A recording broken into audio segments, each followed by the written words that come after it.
Hello everyone, I'm Meteorologist Charlie Ironmonger. Thank you so much for joining me today for the first installment of Charlie Loves Science, where I try to bring you new recent discoveries made from the world of science to help benefit humanity.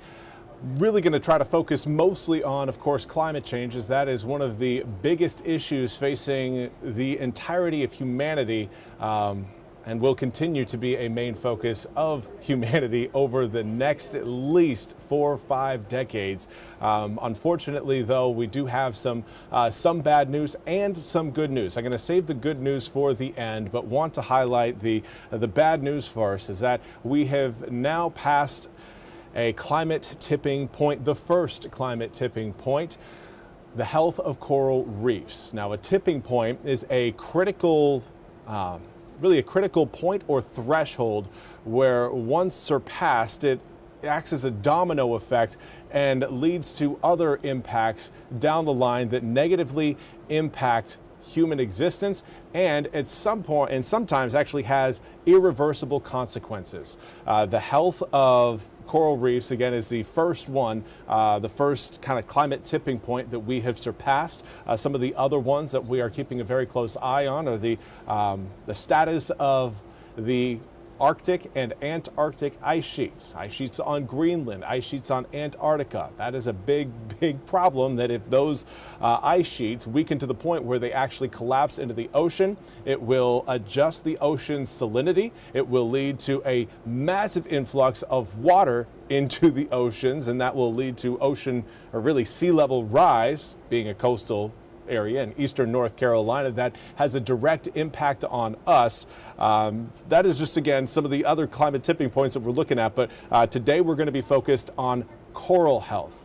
And a big reason why, because obviously we have surpassed that now with these recent studies, but more importantly, coral reefs represent a crucial setting for aquatic life across all oceans. 25% of all aquatic life at some point in their lifespans has an interaction with a coral reef, whether that's using it as a nursery when they're growing up, or using it as a food source their whole lives, or maybe stopping by for, I know that there's certain species of fish, specifically sunfish, that like to go by coral reefs to have other fish clean them. So there's a hygiene aspect to this as well, that with the death of these coral reef bans, it's really going to impact those ecosystems. So want to get into, again, some of the science behind coral reefs.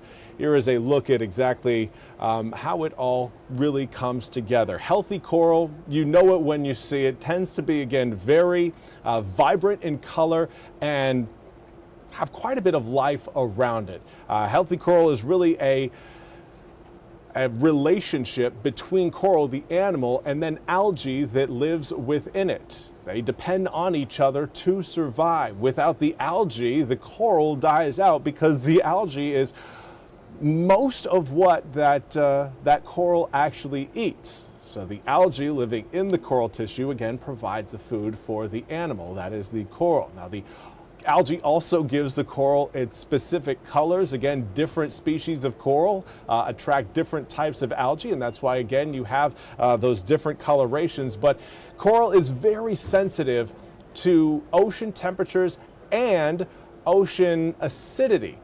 Whenever, again, we have an abundance of CO2, that acidifies our oceans. As that CO2 is absorbed into the ocean, it is converted into sulfuric acid along with oxygen. Now, the oxygen is great, but the sulfuric acid, again, raises the acidity level of the water, and that leads, again, to water pollution, harming the coral. But we're really focused on water temperatures.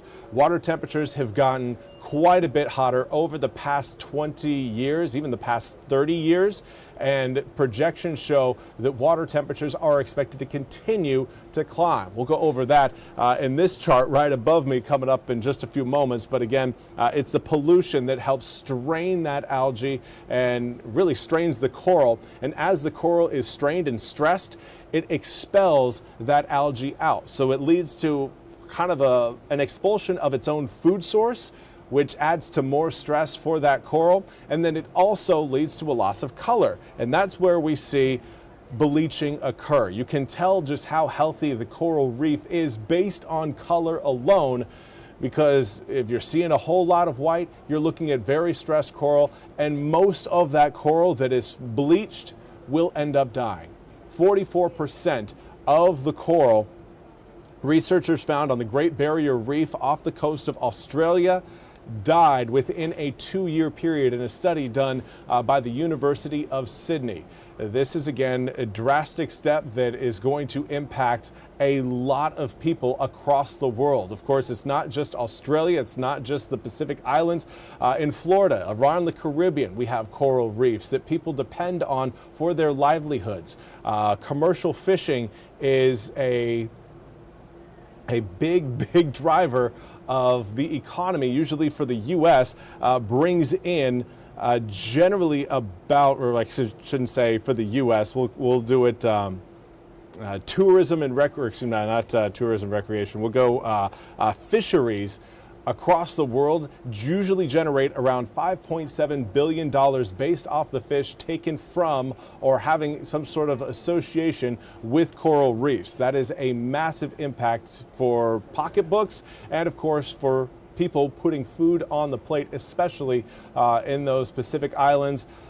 They tend to really rely on coral reefs and the fish from coral reefs for their survival. Now, again, you can see above me just how warm that water around Florida is. Water temperatures well above the 85-degree range, but now getting closer and closer to 90 degrees, and that is what leads to that coral bleaching. So this is a problem that unfortunately we are going to be faced with even more so in the future. It doesn't look like we're seeing any sort of a change in our water heat content, but the good news is I did promise you that we would have some good news.